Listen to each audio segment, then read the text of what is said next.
And we have heard this reference over and over. Like I have heard it throughout my career across like different organizations that software engineers make better managers or like even better project managers. Yeah, so in my career, I've played almost every role except for QA, I would think. Being a BA, tech lead, architect, project manager, so on and so forth. And I went through that phase because of resentment.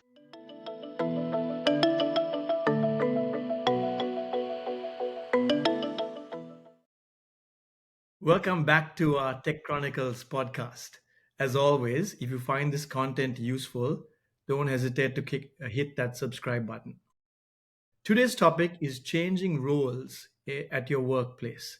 It could be from a software engineer to a manager to a consultant, perhaps. And so we're going to explore various areas pertaining to that. Some of the topics we want to cover: first, let's define what it means to change roles, right?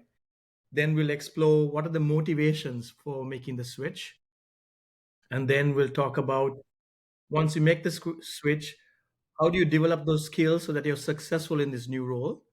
And we'll end with talking about the challenges and adjustments someone has to make in this new life, in this new role. Sounds good? Shall we Yeah. start with the definition? Who wants to go first? Sean? Maybe not a definition. I could probably go with some data, right? I was looking up and recently came across Stack Overflow survey says almost 60% of the development community in the IT sector, at least, don't want to change. They want to be anchored to what they do. They love hands-on expertise. And then the interesting part is the 40% that actually made a change to go up the ladder, they did it only because the organization's remuneration or salary package basically influences them to move up. That's the only way to get pay raise. So I think I couldn't find the exact percentage, but I think a good percentage of that 40% that moved up were not really happy that they did. I see. Thought it was interesting. That's an interesting one, Shan. I myself have very recently done a change in roles from being an IC, an individual contributor, to a manager. But the motivations are very different, and we can explore that later. Like, pertaining to this topic, what we were trying to explore is why someone will change from like an engineer to a manager. We've seen that in our previous companies too, or maybe even take a product owner role or program management. Everyone sometimes starts as an engineer, but they go on these different avenues, right? And some people even go into this whole consulting role, which is a very different space. I've seen some of our friends also go into solution engineering, again different, right, from being a software engineer. So the net is wide, right? And what we want to talk about is some guidance and gotchas for people who are thinking about making this change. Okay, so I'll start with the initiation process, like how you figure out a change is required. For me, it happens two ways. One is you as an individual figure it out that you can do something better if you switch. You kind of start feeling that, hey, if I switch to this, I can be better. I can better contribute it.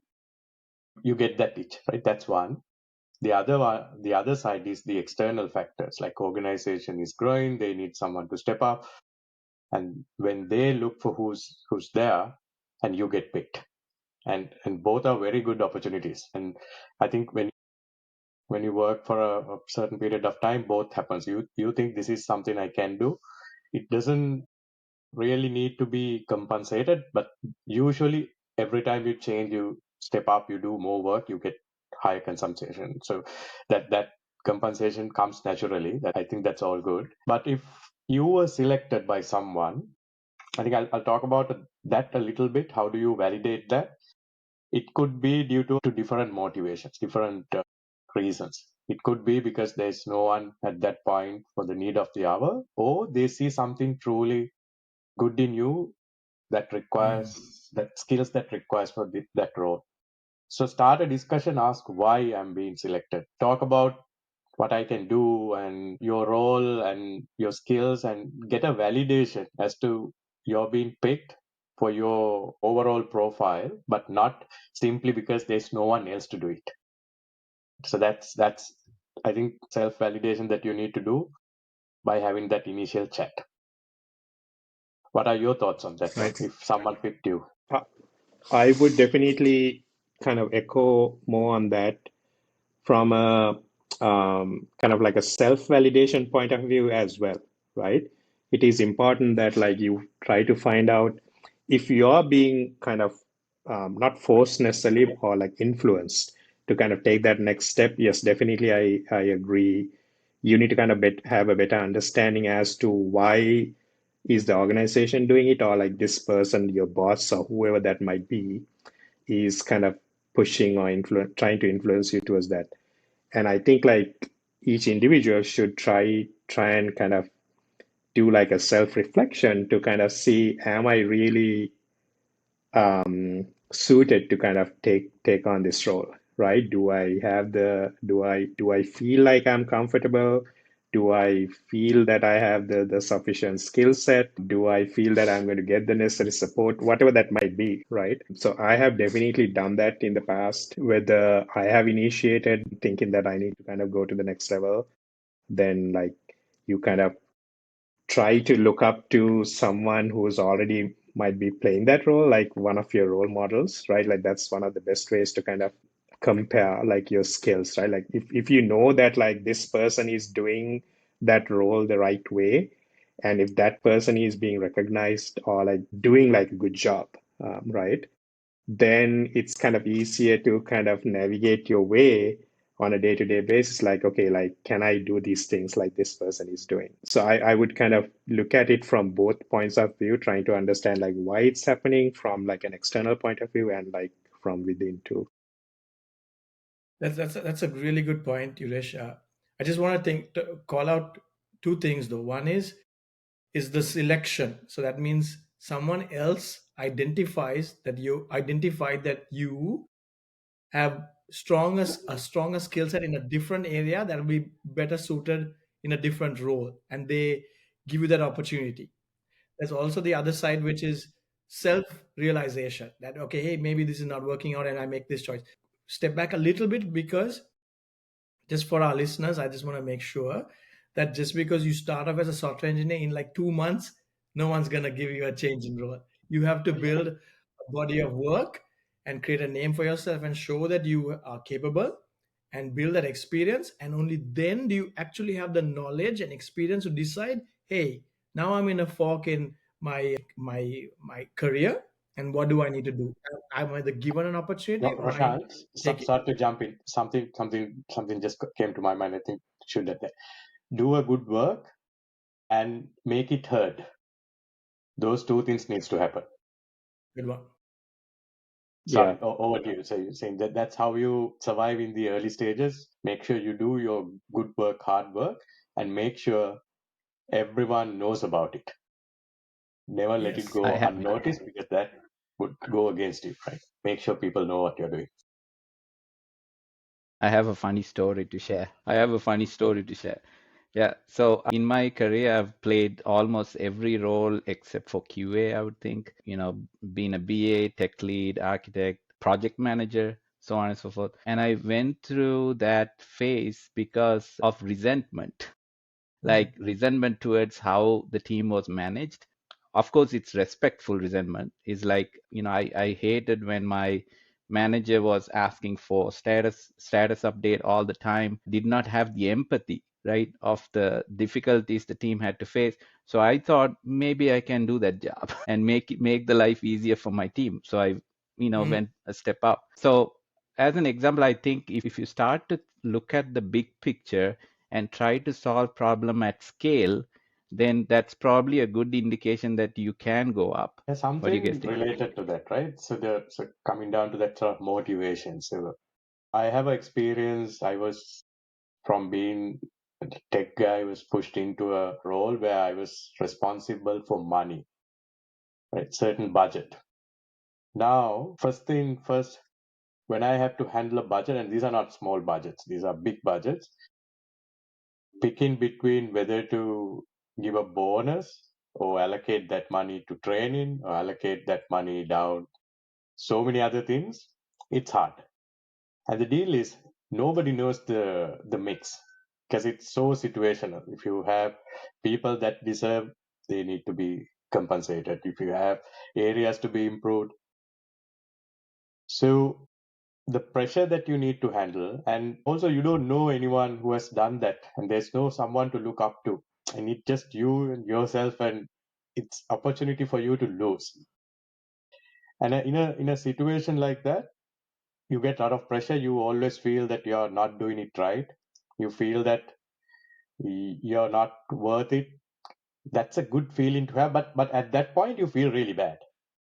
But then you, because there's such feeling in the initial part of the change, you struggle, you put a lot of effort, and you come out of it. Moment you come out of it, things are much simpler and you can connect the dots. But it's important when you change a role for you to feel that you're not performing well, you're actually performing lower. That's how it is. Every time there's a change, you go down in that graph, and then you come up, and then you get another role which is bigger, better. Again you feel down. Get used to that pattern. Get used to that pattern. That's quite important, and that's needed in if you are anticipating change and going through that. And it's all good at the end of the day, but that the moment, that the initial stage of you don't know what you're doing, is a bad feeling to have, and you need to learn how to cope up with that.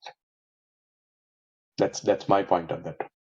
Yep. And so since our kind of the topic is focused on like you start as a software engineer and how do you move to these different roles, right? Like I'm going to kind of throw something out there which might be a bit controversial, but I think we can relate to that whether we have personally worked in that situation or not, right? I personally feel, and I very well could be biased because my career started as a software engineer. In the software development industry, I feel like software engineers would be like one of the best stepping stones to get into that industry because I personally have experienced or like gained like a well-rounded experience even before like I ever got like promoted within that space, right? And we have heard this reference over and over. Like I have heard it throughout my career across like different organizations that again, like I'm sure like some may not agree with this statement, but like software engineers make better managers or like even better project managers. So a project manager with like a technical background might do well in certain areas. So the reason why I wanted to bring it up is not necessarily to kind of say that like software engineers or like everyone should be a software engineer like in the beginning of their career. But if you happen to be a software engineer and if you are kind of looking for that next step, I think that you should use that as like a tool to kind of realize that like you have like already started building that great foundation that you should have like everything you need to like kind of make that next step, go to that next level. It's a matter of like now kind of like going back to like some of the things we discussed earlier on this conversation, trying to do that reality check and trying to figure out, hey, like do I take like a more technical path or like a non-technical path from here on, right? And we have seen like certain people who have kind of taken one path and then realize that it is not for me and switch over, which is still fine. I think it's more like an iterative process to kind of leverage like what you have learned in the past and kind of applying it as it is like for any type of like a job role, I would say. For the purposes of like the software development focus, I think being a software engineer at first gives like a high advantage is like my personal opinion. I 100% agree with that. And I think this is my 2 cents, right? I think it's because as a software engineer, you're a problem solver, right? And in any role we do, you're always solving problems. And with software, what we do is you make a decision, then you evaluate it, you look at how you measure a decision, whether you made the right decision or not, and you make adjustments based on that, and you keep going that way, right? But before we go any deeper, I just want to go around the room here just to say, why are we well equipped to talk about this? Like, where do we start and what are we doing now, if you don't mind? I can go first. So I was a software engineer. I started as a software engineer 20 plus years ago, and now I'm an engineering manager. So I have changed roles. Who wants Yeah, to go next? as I was saying, I started as a software engineer too, and currently I'm working. I'm more focused towards digital transformation and tech modernization architecture, right? Like more from an end-to-end sense. But to Sean's point earlier, in between, I have played like many different roles. It's not necessarily because like I was trying to figure out where to go, but it's sometimes like you're kind of given the opportunity and you want to kind of explore that too. But yeah, that's where I'm at right now. I Anjana? can probably, I think I already mentioned it, but let me say where I'm at now. So I started as a software engineer and worked through all the life of software development lifecycle roles, landed as a senior director. And now I'm responsible for like over 70 people now in the organization. Very cool. Cool. I also started as a software engineer, programming. I even started coding some of the apps during the graduation before I actually started full time job. I was working on some of the stuff, creating web apps at those days. Right now, I'm a technology director. What I do is I define work with CIOs to provide the CTO as a service to define their future state. That's where I have worked, and I've been a CTO for few startups. I've been technology consultant for a long period of time, but I've learned business and how to work with people along the way. So that's yeah.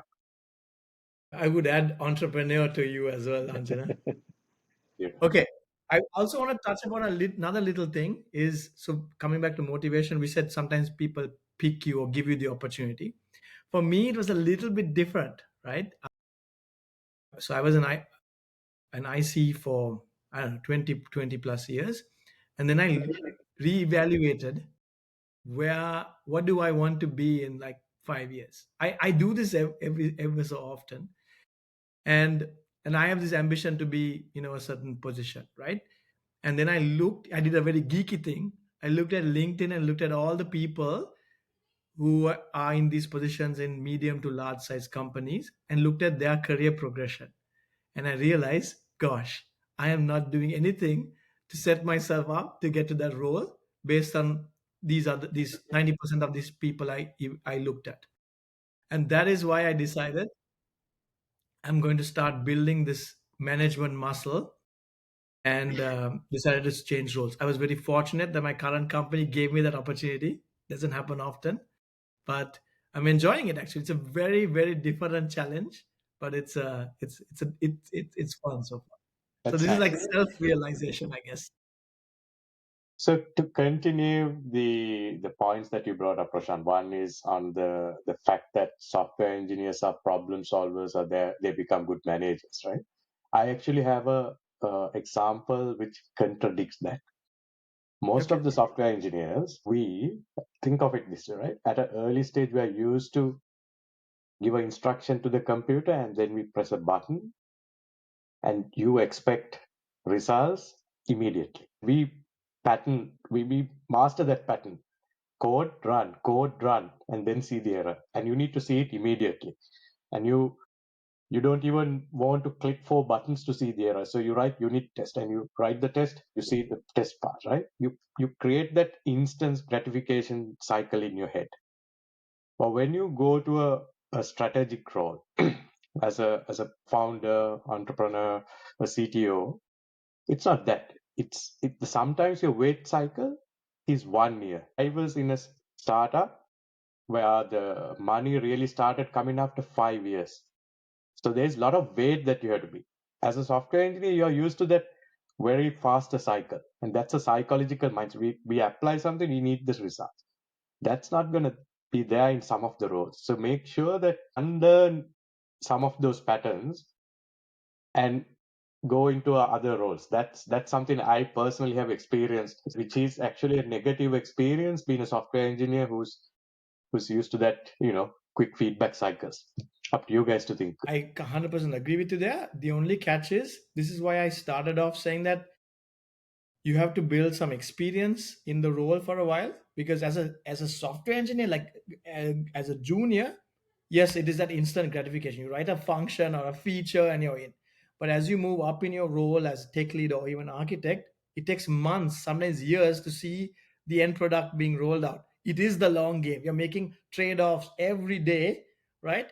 See, then it kind of sets you up. But you're right, it's one of the challenges and adjustments the engineering mindset has to make when they move into this different role. I agree. I do agree. Also, like I feel like whether we like it or not, if we go up the ladder, we have to deal with people, right? That's where most of the roles get stagnant when we don't want to manage people. Like even if you look at a surgeon, right, a famous surgeon in the medical industry, they actually consider themselves as working in hospitality because they have to talk to people, make them feel comfortable.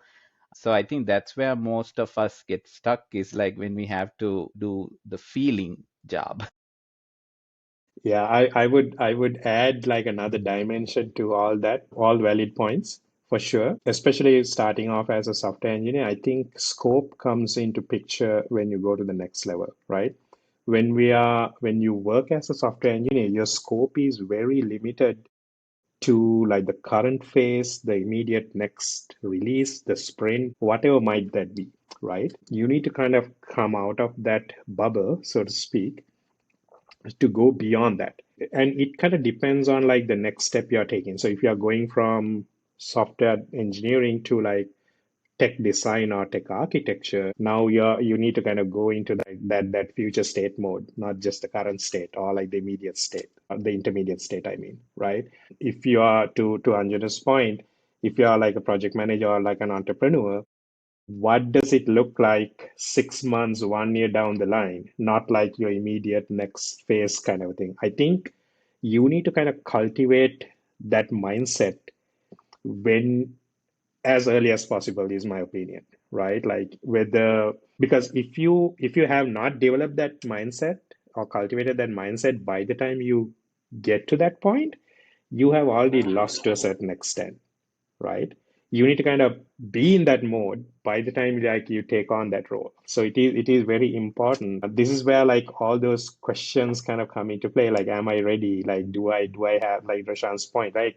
Compare with others. Like, do I have this skill set? Like these are the people who are doing well in these roles. Do I have the skill set? Like, if not, what do I need to do to get there? What do I need to go talk to? What training do I have to take? All that. Like it's you need to kind of get your mind ready to kind of take on that role beyond like what you're typically used to on a day-to-day job. You need to prepare for it. I think if I put it as steps, step number one for me, from my experience, is get ready to feel bad, right? In that change, you gonna feel bad and be ready for it, right? Now, step number one is that. Step number two, when you start feeling bad, deal with that emotion. Don't try to ignore it. Deal with it, and then try to fight back. Try to create a plan for it, right? That plan doesn't have to be fastest plan where you solve it overnight. Try to solve it. Think through the problem. Spend time on solving that. That's important. So there is a stage where you feel bad. You feel like giving up. You can't do it. That's okay. Deal with it. Step two, fight back, and then come to stage where you keep measuring. And if you have to change, if you need advice, if you need to go to other people, ask for help, don't feel shy for it. Go through that, because and you need to practice that. And that's the game, because in changing roles, you feel something big seems very complicated for you to solve at once, so you feel bad. Then you create a plan. In that plan, what you do is you break it down into small things that you can deal with, and then you keep solving. Eventually you solve the big puzzle, right? That's those are the steps. That's the algorithm. And be ready and try doing that, and that's how you deal with that. Anjana, very wise words. Honestly, this is exactly what I've gone through. when I made the change, right? In the beginning, maybe my mindset was not right. I Once I'd settled in, I struggled with the change, right? I mean, and when I say change, it's like I was getting bombarded with different asks from so many different people. I had to deal with, like Sean mentioned, people issues, like to align everything. It was very challenging for me, and I actually started doubting myself, saying, "Have I made the right decision to make this change?" And then I started looking. So it's I think aligned. That's why I said good segue about, how do we develop these skills. I started leaning on people I looked as mentors, and I started sharing, what I'm going through and whatnot. And someone told me, you can't control that. You can't control what people coming and asking you things or saying different things. What you can control is your attitude towards it. Instead of fighting it and complaining, embrace it and think about what you could do differently. And when I started doing that, and I was, like you said, trying out different things, and when things started working, it gave me a lot more energy, gave me like renewed confidence that, okay, hey, maybe I can do this, right? And that's kind of where I went through. Nice. I wanted to like speak to the audience here, right? What can they do today, right? If to have a chance for the next level, I would start off with two things. One is try to manage up already, right? If you have a different leadership that has different style, like one is very charismatic, then you provide more details and tone your voice a little bit to go a little bit opposite, but not over that. So, and if the person is, if the leadership is more orderly and want to follow others, then you have to furnish more reason to basically, justify your thought otherwise. And so you basically have to think how to manage up your leadership. And then initially there may be some concerns, but then over time they start to trust your judgment. Like in the meeting, they'll start, okay, Roshan, what do you think? Because they start to value your opinion, and then that comes the opportunity, because when they have to think about who's the next person, then you get picked up. So that's one. The other is, I feel like the leadership lies in conversations. So it's not in elaborate emails that you send with ChatGPT or any other. It's about like hallway conversations, how you empathize with others. I think then you start to make a name for yourself in your organization and gives you a better opportunity. Anjana, you mentioned you went from software engineer to owning like a book of business and learning business. Like, how did you that's massive, right? What are the things you did to train yourselves and build those skills around that? Yeah, so that's so in the transition, right? If we summarize it, so software engineering is a problem solving but very scoped. The statement of it works in my computer is actually works. That's how you solve a problem. It has to first work in your computer before it works in the big cloud, right? And we kind of drove a bubble and solve the problem. And if you can't solve the problem in a bubble, we break a part of that problem, take it out, solve that. If you can't solve it, so that's how we kind of train our mind. Whereas business, I would say it's not a, so the previous approach is very scientific, and you get used to the scientific approach of problem solving. A business is not a scientific approach, right? Not your product may be very silly to someone, but it could be very important and embraced by thousands of people. It's not a scientific domain. It's a domain of how you judge. It's more psychological. Understanding, like for instance, everyone takes example from Apple, right? Apple phone, is it a real need, a necessity, or is it something really pushed down your head, right? Psychological change. Right? Business is more towards that. And most of the people believe that business is a P&L. Yes, it's a P&L down the street. That's what you want. But for you to make a profit, you need to have a very psychological sort of non-scientific approach. It can be certain elements can be scientific, but you have to have a different approach. Learning that was the fastest thing. Like how would you convince a client? Why would a client pick you, your service, your product versus something else? What's the right level of information when you talk to a client? What's the right level of what is the tone of your product? And how you pick a client, how you drop a client, nobody's going to teach you. No school, no business school is going to teach you. That's the hardest part in business. But once you sort of get a grip and start thinking through that, practice the earlier points that I mentioned, you actually can solve some of those problems. But it's there's no golden rule for business. That's the only thing you need to realize. You have to keep trying. Keep trying. Thanks, Anjana. Okay, I want to touch upon a different experience. This is for you, Yuresh, where you started as a software engineer as well. And usually, a software engineer is a very like back office job where you just interact with other engineers. But you went on to now be a consultant, pitching solutions and architecture to massive Fortune 500 companies. How was that journey? What adjustments, changes did you have to make to be comfortable in that role? Right. Interesting question for sure. So, one of the biggest challenges or adjustments I would say that comes to my mind is so you go from like as a software engineer, like majority of the time you're talking to like a technical community, right? Now as a consultant, you have to start playing like multiple hats depending on your audience, right? And sometimes that that level of change happens multiple times within the same day, right? You might just take an example, as you mentioned, like I'm presenting some architecture. I might be presenting an architecture to like a group of architects or like a group of business leads, right? So how do I basically communicate the same message in a different way? That was not like an easy transition at first. Like eventually, as you kind of like talk to various audiences, as you get like more feedback from them, like, did they really get it? Did they totally not get it? You kind of understand like your ways of like speaking to certain individuals. And it goes even beyond that, even when you talk to certain, like a business community, so to speak. It could be like a mixed group of people who has like some technical knowledge and like non-technical knowledge. So you need to kind of read the audience to kind of say like, are they losing interest? Are they like looking at their phones?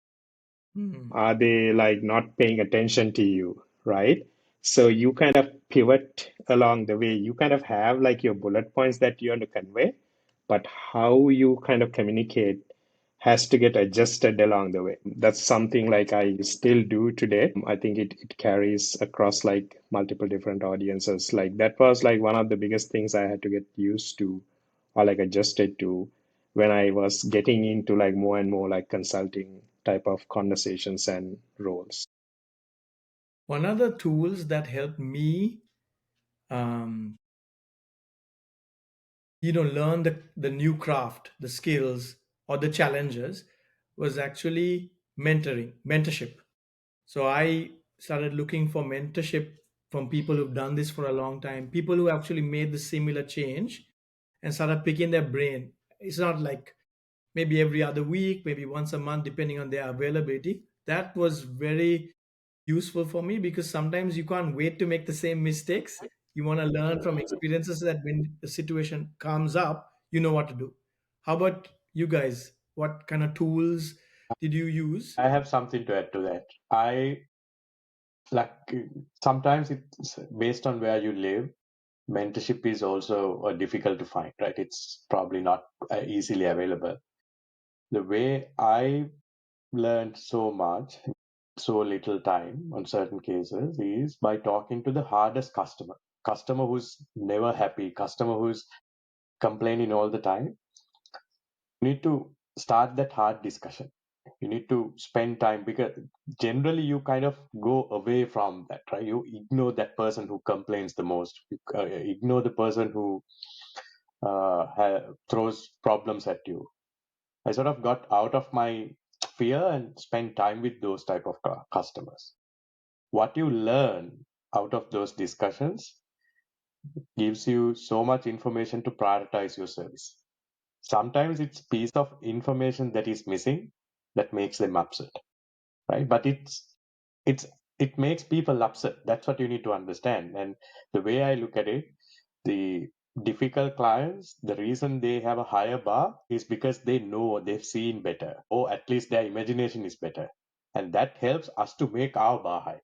And I've done so much of changes by talking to hard customers. That's one way I learn. Even today, if there's a customer who questions my architecture, who questions my approach, who questions the budget that I bring it to table, I give attention because I know that's if I tackle that, if I learn that, that's one less complaining customer in the future because you can incorporate that in the next time. That's how I learn some of the stuff. And Roshan, I agree on the mentoring side. I don't know how I forgot that. That's a good point. I did seek out to some of the leaders I admire to, have a personal touch, and then he or she agreed to have that mentoring periodically. So I value that a lot. So that's a great point, Roshan. The other area I would say is listening. So a lot of us, like even I can admit that I wasn't a big listener. Like even in meetings when somebody's talking, I'm already thinking about how I can reply to it, or something else. But I think over a period of time, I started, doing some experiment on myself in meetings, trying to truly listen. There's a good saying that says, when you hearing is about taking in the words said, and listening is taking in the words that is not said. So it's about what they are trying to convey, and then you can form your thoughts to give them what they need. I think that is a huge benefit to master. Good one. Final area just to cover, and we kind of talked about it in our conversations, is like challenges and adjustments or gotchas that will happen when you make this role change. I think Anjan, you covered a lot of it by saying, I think for me the takeaway was learn to be comfortable when things are uncomfortable. I know I'm not paraphrasing, but I think that was the takeaway for me. I like that a lot. Accept that uncomfortable stage. Hmm. There's no escape from that. Now, what else? For me personally, I can add is as a manager. So this is very specific, I think, to my change, is that because I was an engineer or an architect before, I come up with solutions also very quickly to my team's problems. My challenge is to be quiet and just wait and see how, because again, I always say this: software is a creative sport. I want to see what kind of creative design does a team come up with, and sometimes it's something better than I could have thought of. Sometimes it's not, but then my job is not to point them in that direction, but to ask questions. How would we handle failures? Or how does it recover? Things like that, and then see how they take that information and make adjustments. So that is something that I'm teaching myself to nudge them in to get to where I want to get to. Maybe not my design, but a good design that satisfies all these properties. How about you guys? Yeah, that's Something I can add. I didn't quite understand this like when I was going through it at first. So I worked for like two of the big fours, right? Like, and one thing I've heard over and over, whenever you escalate like an issue to like a partner level person, they would always tell, and I've seen this across the board. They would always say, "Don't bring me the problem. Bring me the problem and the solution together."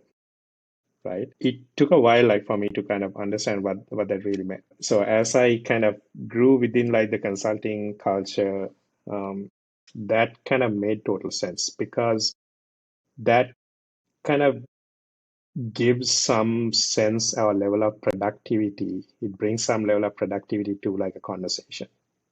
You are, it's almost like you are not showing up empty-handed, right? You are bringing up like something important that there is an issue. You recognize it, and here's like one of the ways that you could approach it. That kind of gives others kind of like a leeway or like a segue to kind of add to that, like or come up with like a different approach. So I definitely have kind of or like am using that type of like an approach as I face challenges now, right? Like, so it's like you're collectively obviously trying to find a solution to it, but like you are kind of like the first to kind of suggest something as to this is like one of the potential ways we could fix it.